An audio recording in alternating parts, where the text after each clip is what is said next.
Salam dostlar. Deməli, lazım olan naqillərin çəkilməsi üçündür. Nə lazım idisə hamısı alındı.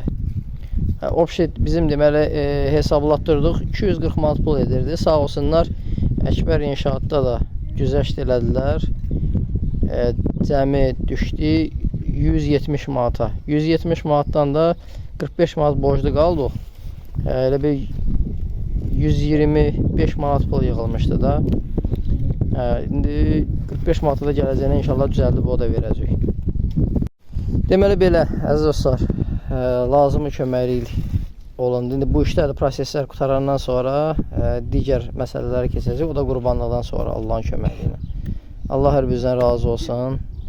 Allah cibinizə, qazancınıza bərəkət versin. Çox sağ olun.